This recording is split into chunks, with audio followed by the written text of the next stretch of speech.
thank you all for being here. This is the Game of Thrones memorial panel. Those of you who we lost in Season 4. And just wanted to start at the beginning for all of you. What was it like coming into this huge and epic a show? I just realized that some of you might have just been meeting for the first time. Jack and I have just met as in 20 seconds ago. Yeah. Wonderful. Yeah. It was amazing. It was amazing. It was a wonderful handshake. Very good, very good. So what was, I guess we can start with you, Pedro. Why are you going to start with me? Because you're, you know. Because I'm sitting directly across. Yeah, you've been looking straight at me and I'm like, I'm going to get the first question, aren't I? As an anchor. Great. But you're the newest kid on the block in Season 4 and snatched away. Big in, big out. Yeah. What was it like? Had you seen the show before you started? I had seen every episode, so coming in, I felt like I knew more about the show than everyone on the show. That's true. What was your first day? What was the first scene you had to shoot? A 6-page scene with Peter Dinklage. Oh, and a monologue.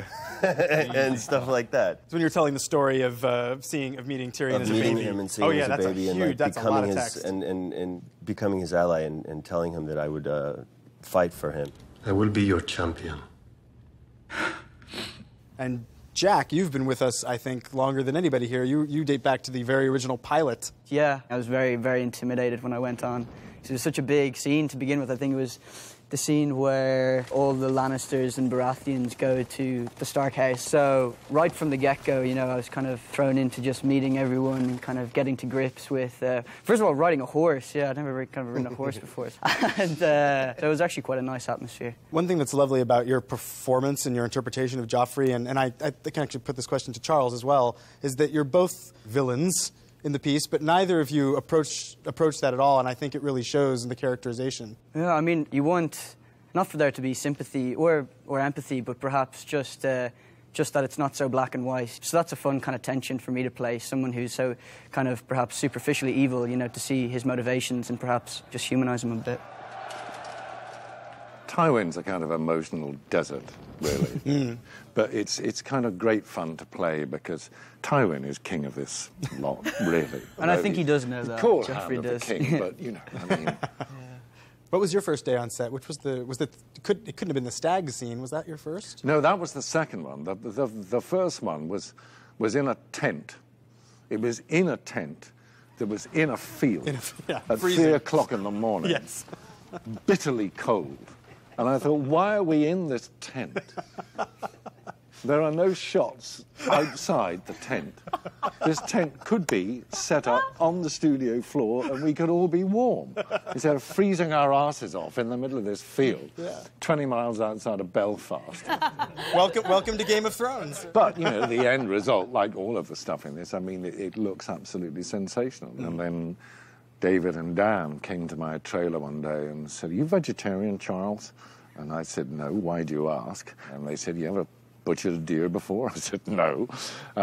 So this guy came in with a dead animal and a selection of knives, and we skinned the deer. But that's one of the great character introductions on the show. It was terrific. Rosie, what was your first day? What were your first experience coming onto the show? Actually, my introduction was also the character's introduction as well. It was our first day, and it was the capture of Ygritte by Jon Snow, and it was that scene whereby it's the most beautiful, just sensational backdrop over the glacier. Was that the glacier that cracked and everyone had to? No, that was the lake. So I think this was at the end of season 2, and we were shooting on a lake, and then we decided to take a crew photo in the middle of a frozen lake, and we heard this deep rumble, this deep crack, and everybody just fends for themselves, and like people are pushing past each other. And they're like, "Fuck you!" Yeah. Well, it sounds like a good way to break the ice. Indeed. No, that was very good. Very good. There's that wicked humour. You can keep that. And Mark, I mean, you've obviously shot in Iceland as well, but I think your first day, if I remember correctly, was an unusually hot Castle Black day. Yeah, it was boiling hot. Boiling. It was August. We were all in our furs and stuff, our cloaks, and it was John Bradley having his arse beaten. That's right. It was the introduction of Samwell. It was his first. Was that John's first day as well? It probably was. Yeah, it was actually. Yeah, I think it was John's, John, Luke's, and mine first job, first day on set ever. Anyway, wow. Yeah, it was great. You sure you want to do this? No. And Sibel, what was your first day on the show? I was topless. I met Peter, so it was in a tent, and I really questioned myself also, I asked myself, why are they shooting here, on a field? It was so cold, and I was topless, and I was like, oh, God, what I'm doing here. But it was all uphill from there, right? And Tom, well, you came in into season 3. Yeah, I came in season 3, so everything had kind of already been established, which was kind of nervy as well, because I knew it was quite a big show, and I was expecting it to be a bit of a machine, which it is really, and big cast, big crew. So I didn't really know what to expect. And I just hung out in the bar afterwards, and everyone was really cool and very welcoming. And Who was hanging around the bar? No one asked me. Is that right? Do you drink alcohol? No. No. Not when you're working. Not while we're filming. No, just hang around the bar. Yeah. Watch others do it. Yeah, sparkling water. Yeah, sparkling water Game and of chat.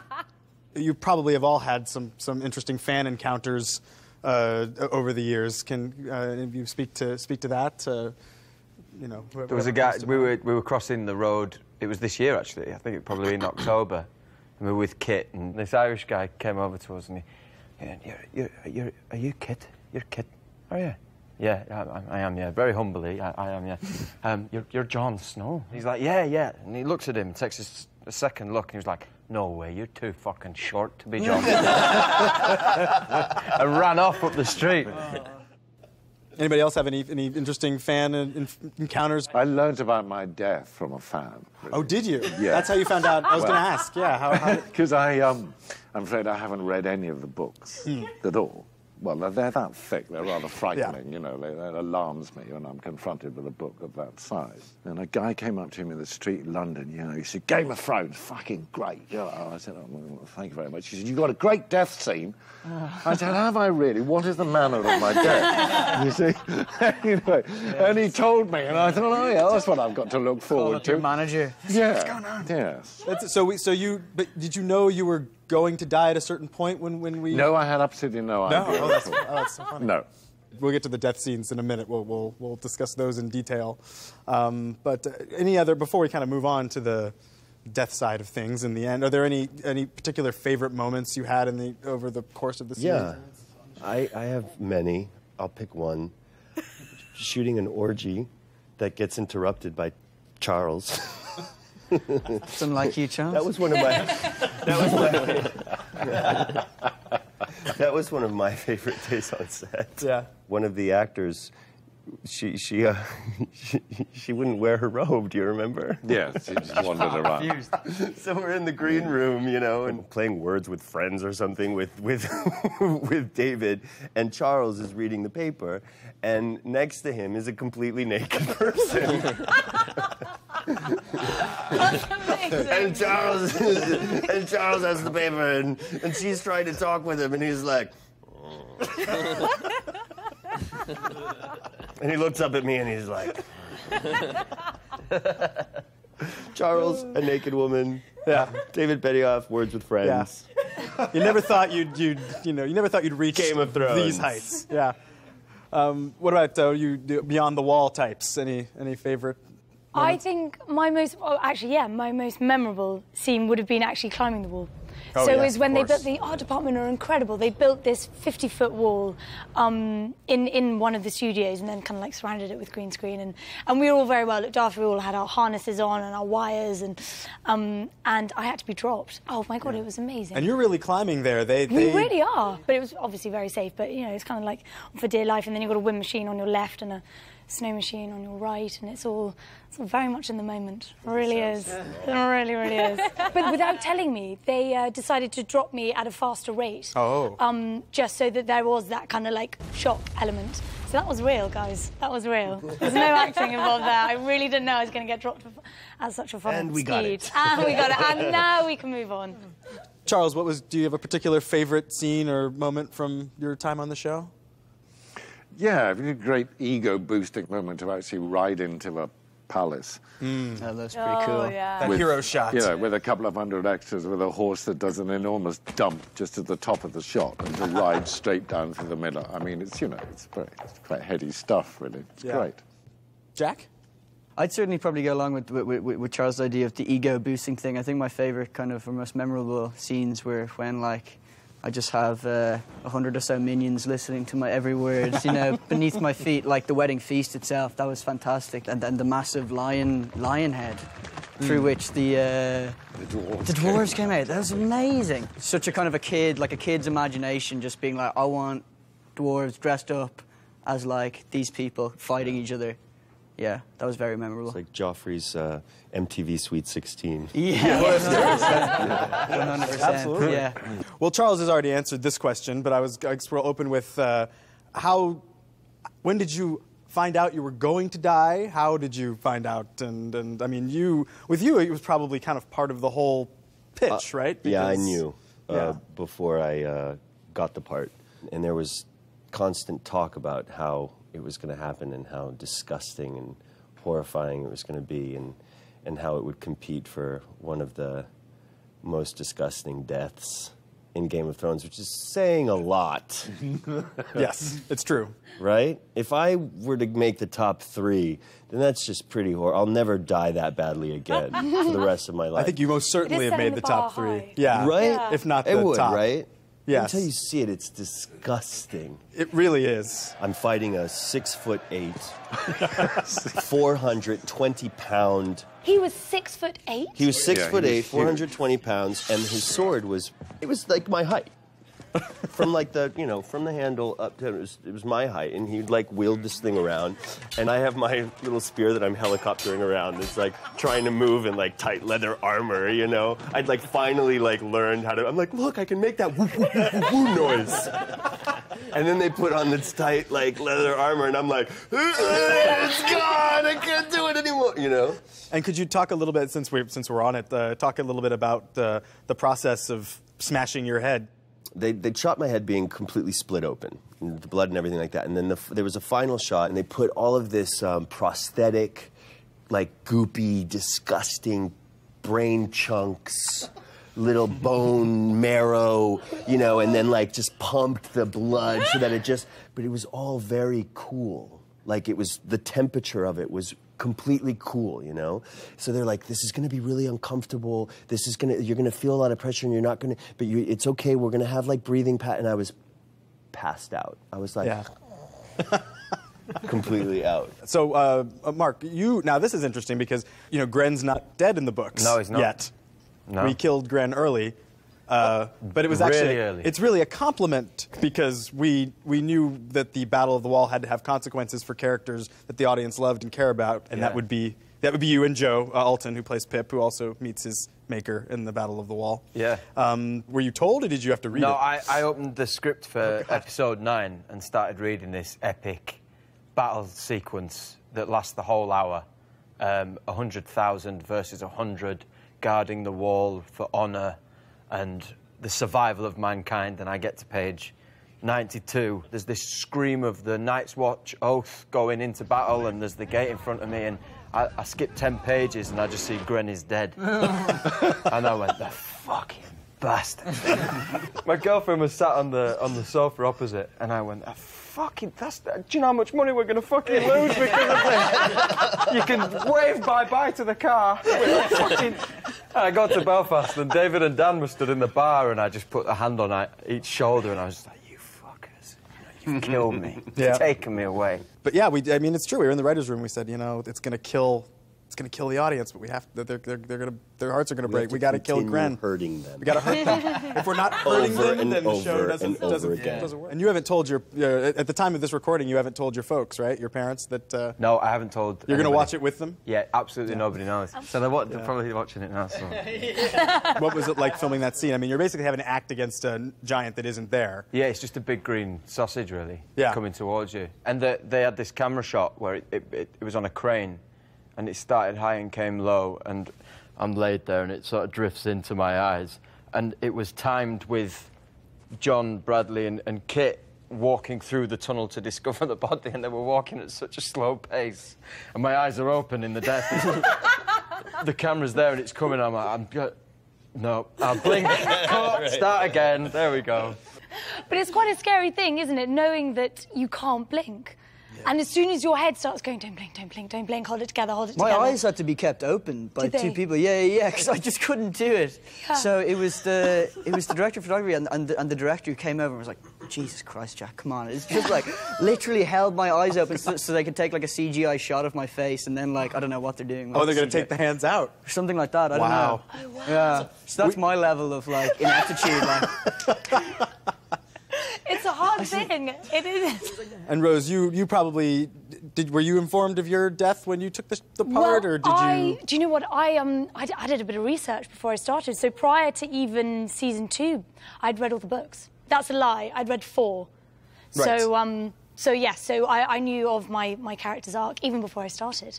So I knew it was coming, and I knew that it was going to be happening in the big kind of battle sequence, and so I was well prepared. Yeah, and your death scene was your last night on set as well, wasn't it? It was. Do you know? And that was so touching that it was scheduled that way, because I don't think oh God, it was very emotional. So I don't think I would have come back the next day to try and be really, really happy. It would have been quite a struggle. But yes, no, it was beautifully timed so that it was my final night, my death scene, dying in the arms of Jon Snow, and then gone. Everybody surrounds in a big circle and starts clapping. I break down in tears, and then Tommy Dunn comes up with my arrow, and it's in a beautiful kind of like, it's a beautiful packaging, and it's on like a case, and there's a red velvet bed made for it, and was it your bow, or it was my bow? I'm sorry, yes. So it was my bow, and beautifully kind of presented me into it. So yeah, no, it was lovely. And then there was hugs and more tears, and it was great. I think I didn't even think I could speak. I think I was thanking you so much, and I was like, right. Yeah, it was an emotional night for everybody. It was a lovely night. And Charles, we know how you found out about your death. What was it like shooting that? What I think at the time of this taping I can predict will become one of the great scenes of the series. Well, I hope so. Yeah, absolutely. To be quietly sitting, having his morning ablution, for to be killed by your son. He kicks open the door. I mean, it's a great way to die. It's a pretty spectacular death, do you know? And, in a way, who better to kill Tywin than Tyrion, because I've treated him appallingly all his life, do you know? I mean, it's a right and proper end for Tywin, I think. And Jack, you died memorably and violently and horribly, but before that, I believe you shot your funeral. You were lying in state in the Westerosi fashion with the stones over my eyes. That's yeah, right. That was actually probably one of my favourite days of shooting, because I was getting paid for literally just having a nap. You were talking about sleeping. Yeah, I was just there in between takes, having the time of my life, and I was in a beautiful black gown, actually. You're very pretty, Dan. Yeah. I did look great. Yeah. When I knew I got the part, I think I instantly checked Wikipedia. I didn't really think about it, to be honest, for a while, and then it's like, I suppose, the 3rd or 4th season, I realised it was going to come. It was going to come to an end. But it was fantastic filming it. It was so exciting because it was such a long scene. It was that wedding feast scene, so it was such a big scene that this was kind of a nice catharsis that came at the end. And we had to do this thing, which was like, in school when you make that fake volcano, you have like vinegar and baking soda. I was told, put my head back, we're going to put some stuff in your mouth to make it foam up. I didn't know what they're going to put in it. They put probably that much of vinegar into my mouth, and then poured baking soda straight in, and was just frothed up as if I was choking. Did you swallow any of it? Oh, I swallowed so much of it. Oh, I stunk of vinegar for the whole night. I had to do it 12 times. It was horrible. It really did leave a sour taste in my mouth. There it is. There's that Gleeson wit. I love it. Well, it's a glorious death, and again, I think it speaks to your portrayal of the character and your humanity. That I think everyone watching it, even if they've been rooting for Joffrey's death, you feel bad for him. I mean, it's this boy reaching out for his mother. You know, that is, yeah. Like people forget he's just a kind of a kid. You know, he is pretty evil and malevolent, but he's just a boy and he's dead. It's pretty sad. Yeah, absolutely. Yeah. Now, Tom, you play another character who all apologies, is not dead yet in the books. Yeah. But perishes on the show. When did you know you were going to be killed? Did you read it too, or? On the plane journey over to film it. Is when I got to the last bit of the last episode, and I was just reading through. I had no idea. No one told me or anything. Really? Yeah. God. Cold-hearted producers. And then Jojen gets stabbed. I was like, but I'm all right, though. I mean, I'll be fine. It's okay. Yeah. That's going to be quite fun. His sister comes over and slits his throat. Ah, okay. Wow. Gosh, no, I'm definitely dead. Oh, maybe I'll come back as a White Walker or something. No, then the little girl comes out and throws a Molotov cocktail at me and a burst into flames. So, no, I'm dead. Definitely dead. Now, that's one of the more involved, crazy sequences we've ever attempted in a series of a lot of involved, crazy sequences where the whites come out of the snow. No, it's great. A ton of VFX work. I mean, it's such a technical scene, and yet it's also the emotional kind of climax for your character and for the season. It was incredible. I mean, we were, again, in true Game of Thrones style, shooting in some miserable quarry, and it was very cold and very wet. And they built these kind of graves into the ground where they hid these poor stuntmen. And they were stuntmen partly in green. Yeah, they were partly in green, but it wasn't just like a green blob that they then put all this fantastic prosthetic makeup on. So when you were looking at them and you were fighting with them, they looked like whites or looked really scary. It's a really cool way to go. Yeah. I mean, they're all pretty cool. Yeah, ways to you go. have to admit, it's a fight at least we kill you in get glorious ways. the best death you can. Yeah, on Game of Thrones. And your death is a real heartbreaker. What was it like shooting that scene? Again, a hugely emotional scene on top of having to be strangled to death. I mean, yeah, by her love. By her love. Yeah. So, and I didn't have even the love scene with Charles. They didn't even give that to me before. I tried, but...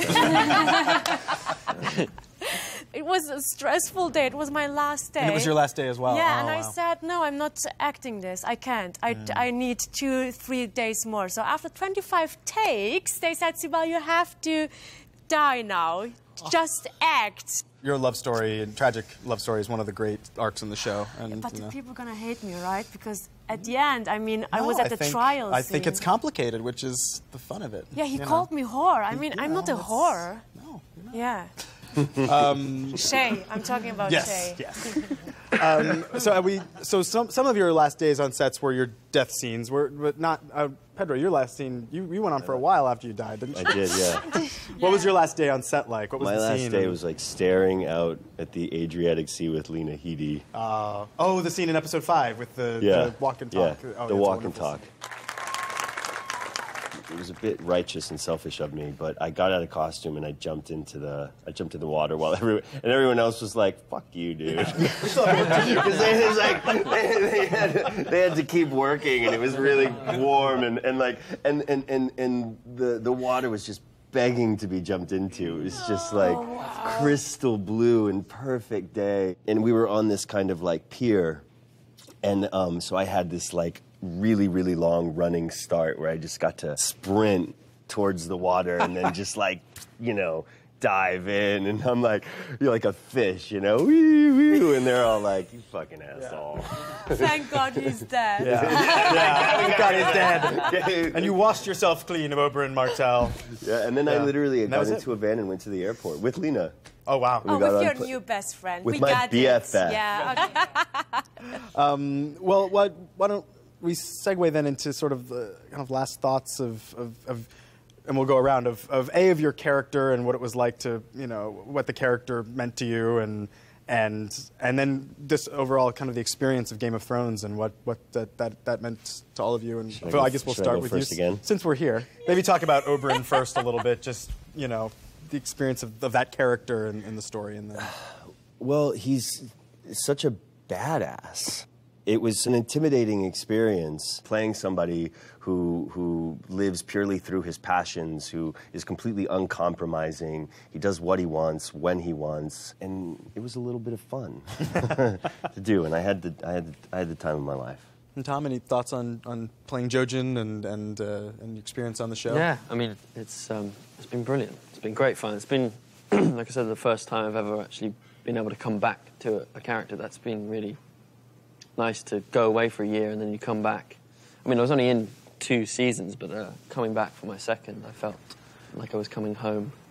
It's a very good, talented group of people, cast and crew, and everyone involved in it cares an awful lot about it. And I think that comes across in the show, and that's what makes it so good, is that people really... And Sibel, thoughts on Shay and your time on Thrones? I mean, you know, when I started with Game of Thrones, I didn't expect anything. That was the best thing, I think. You know, I just jumped in the cold water and, you know, learned to swim. And Mark, what about your thoughts on, I mean, you've been with us since almost the beginning, and with your tight group of guys, the real camaraderie formed there. Yeah, it's been great. I mean, it was, I think 3 out of 5 of us, it was our first job. So there was an immediate, out of insecurity probably, you know, a bond that was made, and it felt like you were sort of returning back to a family or a brotherhood, as it is in the show each year. Because Jon Snow's sort of our central character in that part of the storyline, you realise that although on the page there's not as much to say, all of you are kind of holding a mirror up to that character and saying, you know, through our experiences with him, making him reflect on his own behaviour. And obviously Jon Snow goes through so many different twists and turns in the storyline, an identity crisis a lot of the time, you know, wondering what he's fighting for and why he's fighting. I feel sorry for Kit, you know, because without me stood behind him, he's not going to look anywhere near as good looking. But you know, he's going to have to deal with that, I suppose. And Rose, I have a deep love for Ygritte. I think she's a wonderful character, and I've so enjoyed playing her. And she is, you know, she's that other side of Jon Snow. She loves to be as playful, you know, and try and tease him and taunt him and try and get him to smile, which is hard. And that kind of betrayal that she feels at the end of season 3 was very kind of, well, she's so hurt and devastated, and it was brilliant to play. Just her whole kind of shell. And Charles, any reflections on Tywin and your experience on the show? Well, I think like everybody else, I've had a ball, really. And it was great being accorded the respect that I was, principally because of the character, not because of me. Well, actually, a little bit of both, I think. You know, it's quite astonishing, you know, walking around in all that stuff and being so appalling to people all of the time. Took me 2 years to even speak to you. You know, then there's a kind of distance when I know that was all to do with Tywin, absolutely nothing to do with me. Well, it was great. Jack? Yeah, definitely that feeling of, enjoyment and kind of schadenfreude or whatever, kind of inflicting pain on others, you know. I love it so much. You're one of the great villains in television history. I mean, it's weird. You are. You're a cultural. You're a cultural icon. Yeah. I mean, it's an amazing thing. Yeah, again, and that's crazy to think. I mean, like, and it's something that I suppose, like, people presume sometimes that I get a lot of hate for being me, but everyone's always so nice. So to kind of have that hatred and that kind of, in a way, you know, admiration, if it's not too pompous to say, of kind of whatever the role that I've helped bring to life. It's been amazing. What you all have brought to the show and to our words, it's the greatest gift a writer can have, to have actors like you and interpreting them and bring them to life and exceeding our wildest expectations. So I'm going to miss you all, and I know the viewers at home will miss you all, and thank you so much for doing this and looking back with me. I really appreciate it. I have to cry. Cut it before we lose it. Cut it before you...